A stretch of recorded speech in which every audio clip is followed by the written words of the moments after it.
Olá, boa noite! O Parlatório está começando agora aqui pela TV Pai Eterno e eu conto com a sua audiência para mais essa edição. E você já sabe que a gente sempre traz conteúdos de relevância e que podem fazer a diferença na sua vida, né? O Brasil tem alto índice de pessoas que sofrem com ansiedade e a pandemia de Covid agravou ainda mais esse problema. Esse cenário não afeta somente os adultos. As crianças também estão cada vez mais ansiosas. Mas uma convivência saudável entre pais e filhos, carregadas de amor e acolhimento, pode mudar esse panorama.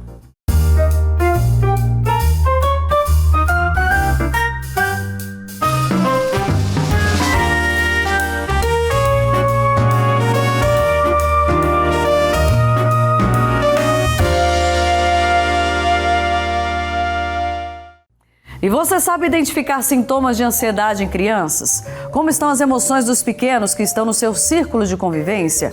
Como a rotina cada vez mais corrida das famílias? Prestar atenção em detalhes de comportamento de pessoas próximas nem sempre é tão simples assim. E eu vou conversar agora com a Fernanda King, que é pedagoga e escritora, e escreveu um livro para ajudar crianças a lidarem com emoções negativas e mostrar como os pais podem auxiliar nesse processo. A Fernanda King nasceu no Rio de Janeiro e é pedagoga com pós-graduação em desenvolvimento infantil, tendo formação especializada em educação infantil na Itália e na Argentina. É diretora e fundadora da escola infantil Petit Kids. Começou a vida profissional na área de publicidade quando deixou o Rio e foi morar em São Paulo. A maternidade fez nossa personagem mudar de profissão. Abriu a própria escola em 2015 com o propósito de educar a filha de forma mais humanizada. Daí passou a estudar a nova área, se tornando uma diretora engajada na busca de uma forma afetiva e acolhedora de educação. Olá, Fernanda, seja bem-vinda ao Parlatório. Fernanda, eu queria que a gente começasse falando sobre essa questão da ansiedade nas crianças. Você, na sua infância, sofreu ansiedade? Olá, Casey. Olá, pessoal que está aí nos assistindo. Olha, não que eu me lembre, eu acho que na adolescência eu já comecei a sentir um pouco mais, mas eu vejo a diferença aí para as novas gerações, né? Porque a minha filha, que é a pessoa que inspirou a história desse livro, que é uma história real, baseada em fatos reais, ela já é uma criança nesse mundo mais moderno, né? Crianças que nasceram aí depois de 2010, 2012, essa nova geração, a gente percebe uma ansiedade aí muito mais presente desde muito cedo.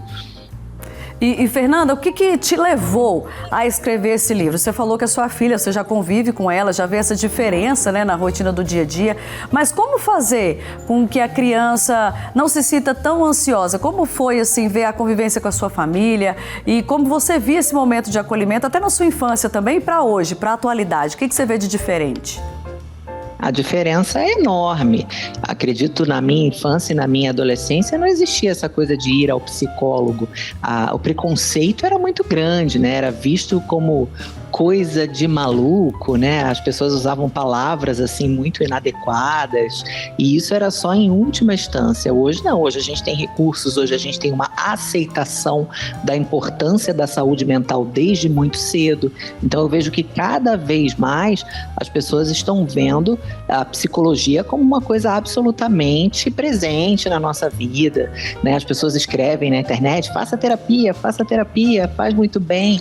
Então eu vejo uma mudança muito grande na forma com que a gente vê essa ajuda, com que a gente aceita essa ajuda, seja para criança, seja para o adolescente, seja para o adulto. E voltando lá na tua primeira pergunta, o que me motivou a escrever essa história a primeira coisa foi a realização pessoal, né? O meu primeiro livro. Então, é aquela coisa do plantar árvore, ter o filho, faltava escrever o livro. E se a gente puder escrever um livro para homenagear, né, a nossa criança, né, eu acho que é até mais gostoso. Então, como eu vivi essa história com ela, com a minha filha, foi uma história que marcou muito nós duas. Eu aproveitei para falar desse tema, porque na história ela realmente fica muito ansiosa, tem uma pequena crise ali de ansiedade por causa da primeira apresentação de balé dela. Então eu pensei, por que não falar desse tema que hoje, como eu tenho uma escola infantil, né, eu presencio, eu vivencio isso todos os dias com as crianças e orientando as famílias, que uma boa parte do meu tempo e do meu trabalho é na orientação parental. Então eu pensei, por que não unir o útil ao agradável, né? Eu fazer aí o meu primeiro livro, ter essa realização pessoal, fazer um livro que é dedicado à minha filha, que vai ficar esse legado aí não só para ela, mas para várias outras crianças. Então eu aproveitei que esse tema eu acho que é muito importante a gente falar de saúde mental, falar de ansiedade. Então juntei todas essas coisas e espero, pelo menos os relatos, né, que eu venho recebendo, as mensagens que eu recebo nas redes sociais são bem positivas, de que o livro realmente tem ajudado muito a levar essa luz sobre esse assunto para várias outras famílias. Então acho que assim como a escola que eu criei para minha filha hoje ajuda muitas outras mães e outras crianças, o livro também está seguindo esse mesmo caminho. Agora, Fernanda, para quem está assistindo a gente, que tem uma filha, um filho em casa, sabe que você teve exemplo dentro de casa de uma criança com ansiedade. Quais são os primeiros sintomas que o pai e a mãe devem tentar ver se a criança está desenvolvendo algum tipo de ansiedade? Olha, eu acho que na criança, especialmente às vezes quando é uma criança que ainda não verbaliza, uma criança não verbal, é mudança de comportamento. Comer demais, comer de menos, sono, se esse sono está muito atribulado, se é um sono que não está um sono gostoso, né? A criança ela deve dormir bem. Óbvio que pode não ser ansiedade, né? Pode ser sinal de outros transtornos associados a isso, né? Pode ser uma criança que tem um transtorno e também tem uma ansiedade. Então, ligar o sinal ali de alerta e conversar com o pediatra, conversar com o profissional da área, dividir isso com a escola, verificar a opinião ali dos professores, ver se em sala de aula também apresenta sinais, isso é fundamental que a família ela não deixe para lá porque é criança e ache que vai passar. Tem que estar atento. Algumas coisas podem passar, porque se é um momento ali que a criança está vivendo, os pais se separaram, né? A criança teve um momento difícil e isso realmente é uma fase de transição, esses sintomas tendem a desaparecer. Mas se eles persistirem por um tempo maior, e é o que eu falo no livro, né? Existe ali a diferença de uma crise pontual de ansiedade, porque é um evento, vai ter uma apresentação no palco e essa criança está nervosa. Isso é uma coisa. E uma coisa persistente, como eu falei, né? Mudanças bruscas aí de comportamento, se é uma criança que passa a se isolar muito, se é uma criança que comia bem, deixa de comer, se é uma criança que dormia bem, deixa de dormir bem, tudo isso deve ser pontuado primeiro ao pediatra ali de confiança da família, e se a família ainda ficar em dúvida, procurar um outro especialista da área, seja psicólogo, seja neuropediatra, alguém que possa trazer uma orientação melhor, porque a família, né, muitas vezes os pais ali, os responsáveis trabalham com outras coisas, então eles não têm que saber tudo, né, a gente tem que procurar alguém que possa nos ajudar nesse momento. Agora, uma questão que você falou, que eu acho que entra nisso que eu vou te perguntar agora, é o seguinte: os pais eles têm que observar, né, qualquer sinal diferente na criança. Mas e essa rotina do dia a dia dos pais, que a gente sabe que a cada dia está mais corrida? Isso também pode acarretar numa ansiedade nas crianças? Completamente. Não só a rotina, né, da família, como a da criança, muitas vezes é corrida, leva para natação, leva para o balé, vai para a escola, passa o dia inteiro na escola, fica pouco tempo com a família, porque às vezes uma criança que estuda integral só vê essa família à noite. Só isso já pode gerar uma ansiedade, né? Eu já tive crianças que tinham dificuldade, por exemplo, para entrar na escola, que choravam para entrar, e quando a gente foi conversar com a família para ver o que estava acontecendo, porque a primeira reação da família é achar que alguma coisa aconteceu na escola. Como a gente sabe que não, a gente busca essa resposta também em casa. E fazendo ali aquela conversa, a gente descobre que era uma criança que só via a mãe na parte da manhã. Era uma mãe que trabalhava ou estudava à noite e não dava boa noite para esse filho. Esse filho só ia vê-la no dia seguinte de manhã. Então, como é que é difícil para essa criança, né, se despedir dessa mãe sabendo que não vai vê-la de noite? Então, é uma coisa que precisa ser muito trabalhada com uma criança pequena. Entrando aí no que você falou, esses pais que vivem na correria, para que essa criança consiga achar meios de se regular ali, controlar essas emoções que muitas vezes na primeira infância ela nem tem esses recursos mentais, ela nem tem esse cérebro aí formado para isso ainda, né? Ela ainda está em formação.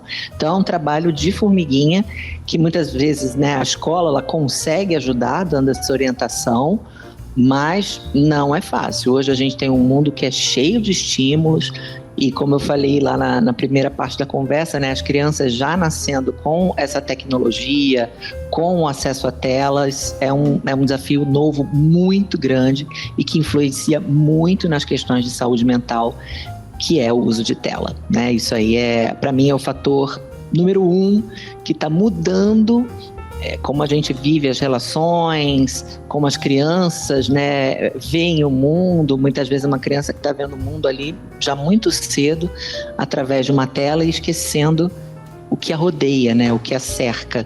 Então, são crianças que a gente vai estudar para frente o que são as consequências desse uso excessivo de telas, né? Uma delas a gente já viu, que é a ansiedade. Avaliar como usar, né, essa tecnologia também para o bem das crianças. Ela não é de todo mal, né? Ela tem o lado bom. Com certeza. Obviamente tem o lado bom. Mas tem a forma certa, né?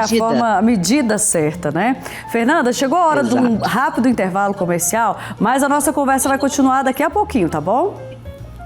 Perfeito. E você que está ligado aqui na TV Pai Eterno, não saia daí, porque na volta a gente vai falar sobre a bailarina e a flor. Esse é o título do livro da Fernanda, destinado a ajudar pais e crianças a lidarem com ansiedade e emoções negativas. Até já!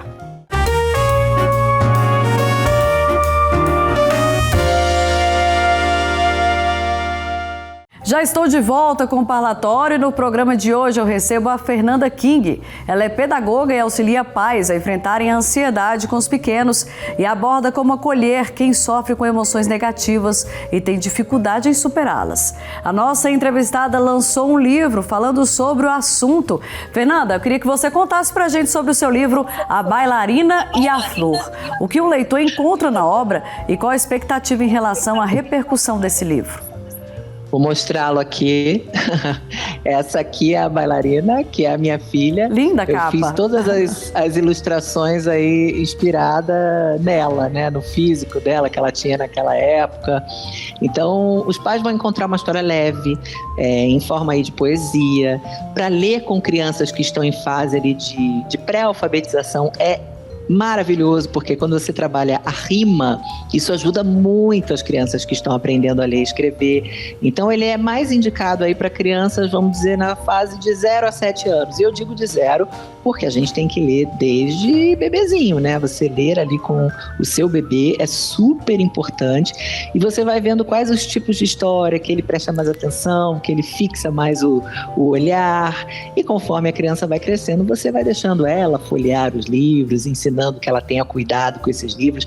A leitura, ela é fundamental para estimular não só a fala, a escrita, mas também o vínculo, que é tão importante entre os responsáveis, os cuidadores e as crianças, que é um dos assuntos que a gente fala aí no livro, né? A importância desse amor, desse afeto, dessa presença, desse vínculo familiar, o quanto isso acalma e traz bem-estar para essa criança. A importância da família é uma das coisas que a gente fala nesse livro. Fernanda, a sua filha tinha quantos anos quando você escreveu o livro? Quando eu escrevi agora com ela com 10 anos. 10 agora anos. Ela tá com 11. E quando que começou assim, essa fase que você via que a sua filha estava com ansiedade? Esse livro ele se passa quando ela sai da minha escola e vai para uma escola maior, que já é um fator aí que a gente sabe, né, que pode trazer. Ela saiu de uma escola onde a mãe dela, né, estava lá todos os dias e foi para uma nova escola maior e desafiadora. Isso ela tinha por volta de uns 5 aninhos. Quando aconteceu o episódio do livro. Fui escrever, ela já estava com 10, né? Demorei um pouquinho para escrever, mas ainda estava tudo aqui na minha cabeça, porque foi um episódio realmente muito marcante. Vamos falar um pouquinho da sua escola?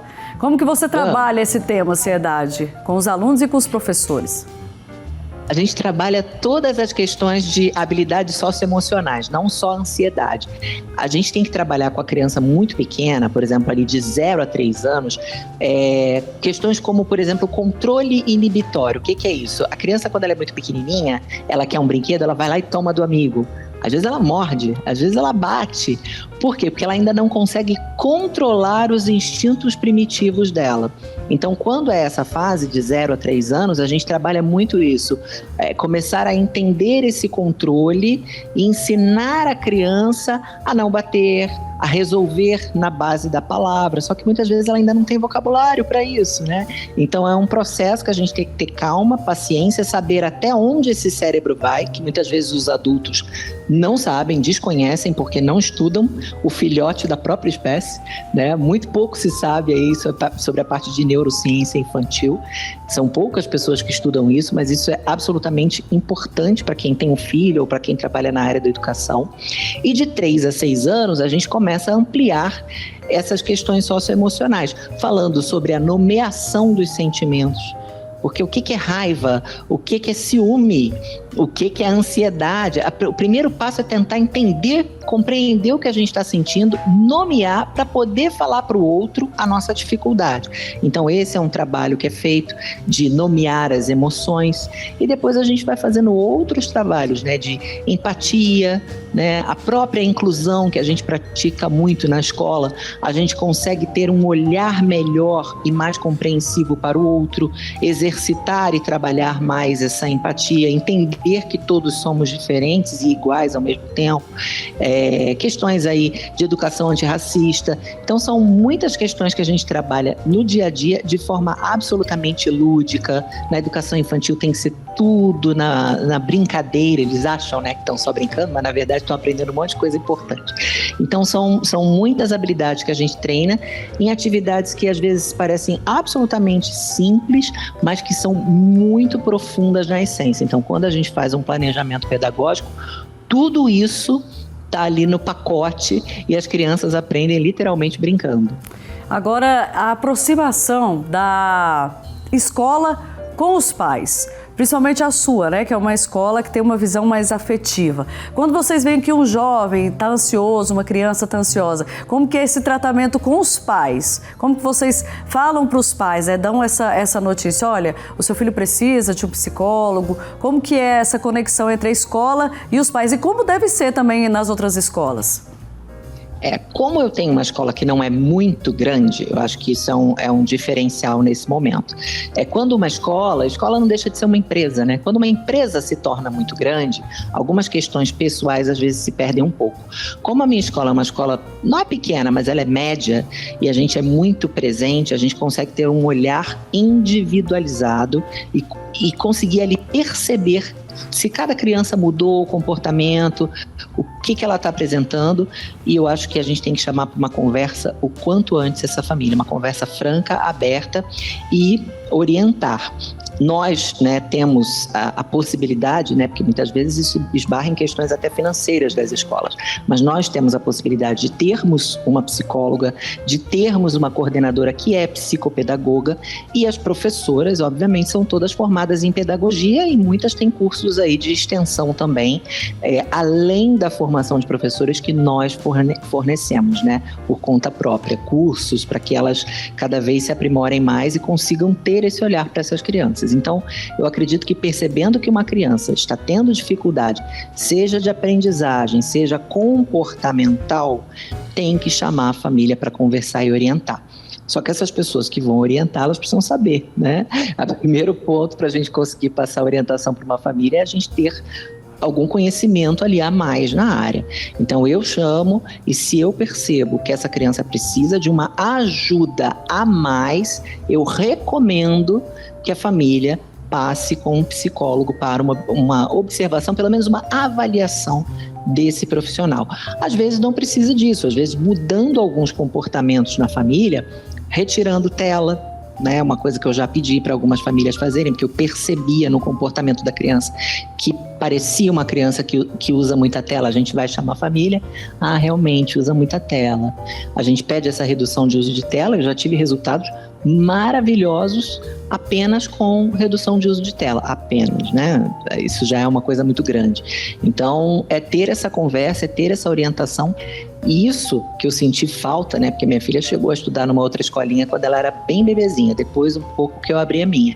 E eu sentia falta nessa escolinha dela porque eu não tinha orientação alguma. Minha filha tinha, por exemplo, transtorno alimentar e eu nunca fui chamada para conversar. Então, essa proximidade família-escola, esse relacionamento saudável, eu acho que ele é bom para todo mundo, inclusive para a escola. Importante, né? Fernanda, a gente falou muito sobre identificar sintomas de ansiedade, de depressão em uma criança. Mas hoje em dia, você mesmo falou que antigamente era difícil procurar um psicólogo, tinha um certo tabu, um certo preconceito. Hoje as crianças e os jovens, eles conseguem falar assim mais abertamente o que está sentindo ou ainda tem essa dificuldade? Para a própria criança ou o próprio jovem procurar uma ajuda, falar não está certo, eu não estou rendendo naquilo, alguma coisa está errada? Eu acho que ainda tem dificuldade. Tanto que a gente vê aí jovens que infelizmente chegam num ponto extremo, né, de tirar a própria vida, que ficam isolados no quarto, né, que tem aí o termo filhos do quarto, que são aquelas crianças, né, que ficam muito tempo dentro do quarto. Eu acho que as crianças ainda têm muita dificuldade de falar. Só que quando você vai muitas vezes avaliar, é um combo ali, né, de uma família que muitas vezes já está desestruturada e a criança não consegue se abrir porque ela foi criada num contexto familiar desestruturado. É óbvio que a gente não pode generalizar. Muitas vezes a família fez de tudo que podia, tudo que estava ao seu alcance, que eu acho que é a grande maioria, né? Todo mundo que é pai, mãe, responsável por uma criança, faz o seu melhor de acordo com aquilo que tem. Né? Até os nossos pais, por mais que tenham hoje, né, quando a gente vê, a gente fala, nossa, minha mãe fez aquilo, fazia aquilo outro, né, corria atrás de mim, tacava o chinelo. Era o que estava ao alcance deles, né, naquele momento. Era o que ela acreditava que era o correto. Ela estava fazendo o melhor que ela podia, né? Muitas vezes as famílias antigamente, se colocasse comida na mesa, nossa, é isso, tava tudo certo. Fernanda, pra gente terminar esse bate-papo, eu queria que você fizesse um convite para quem está em casa agora, falasse um pouquinho do seu livro, como que faz para adquirir o seu livro, faz uma propaganda aí desse livro maravilhoso seu. Claro, olha, A Bailarina e a Flor, essa é a capa, porque existem outros livros com título parecido, mas essa é a capinha, A Bailarina e a Flor. Ele tem a venda na Amazon, 5 estrelas lá na Amazon, inclusive, muito bem avaliado, podem entrar lá olhar as avaliações, ou no site da própria editora. A editora se chama Apris, APPRIS. Também tem a venda no site da editora. Aí você veja qual é o frete que te compensa mais, dependendo da sua localização aí no Brasilzão. Pode ser uma ou outra opção. E eu já tô com vontade de ler também, viu, Fernanda? Fernanda King, foi muito bom conversar com você nesse programa, no programa Parlatório. Muito obrigada pela sua participação, viu? Muito obrigada a vocês também pelo espaço e por a gente poder debater um tema tão importante para a atualidade. Muito obrigada. E o meu abraço especial a você que me deu sua audiência nessa edição aqui do Parlatório. Fique com Deus e até o nosso próximo encontro, viu? Tchau, tchau.